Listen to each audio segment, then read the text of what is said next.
As Israel continues its offensive in Gaza, Prime Minister Benjamin Netanyahu is under unprecedented pressure both at home and abroad to end the war in Gaza and agree to a ceasefire with Hamas.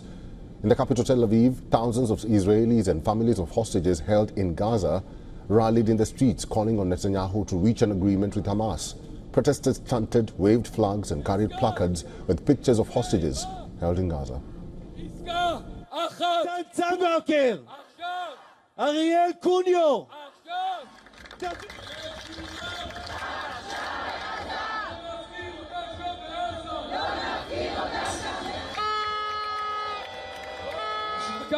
תנו למשפחות לשמוע, אתם לא לבד, אנחנו איתכם. Thousands also gathered at Hostages Square in Tel Aviv to mark what the Missing Families Forum called the National Day of Struggle.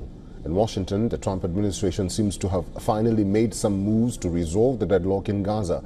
U.S. Special Envoy Steve Witkoff says President Trump will chair a meeting at the White House to discuss a comprehensive plan for the Gaza Strip.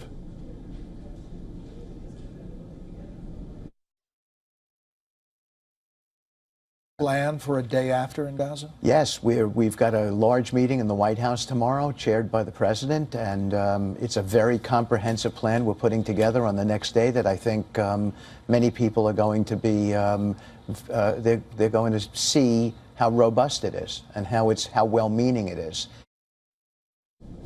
However, Witkoff sounded a note of disagreement over Netanyahu's insistence of destroying Hamas. Witkoff emphasized that there needs to be a deal and hostages need to be sent home. Witkoff's comment came hours after Netanyahu chaired the Security Cabinet meeting and signaled his intentions to continue the war in Gaza. Speaking to the press after the cabinet meeting, Netanyahu said, and I quote, "It started in Gaza and it will end in Gaza." Earlier this week, Israel's double strikes at Gaza's Nasser hospital killed at least 20 people, including 5 journalists, triggering sharp criticism from governments across the world. The UK called the attacks horrific and completely indefensible, while French President Macron called the strikes intolerable and renewed calls for Israel to respect international law.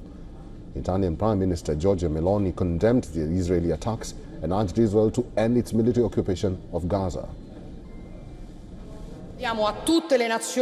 We call on all nations and all political forces to exert every possible pressure on Hamas to release the Israeli hostages still being held, and we call on Israel to cease its attacks, to end its military occupation of Gaza, to halt the expansion of settlements in the West Bank, to allow full access for humanitarian aid to the Gaza Strip, and to start from the proposals of the Arab countries to define a framework of stability and security.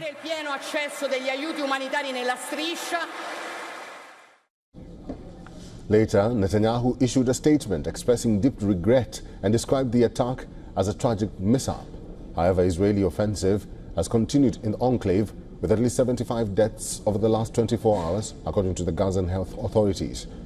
The Palestinian death toll in the enclave has now risen to 62,819.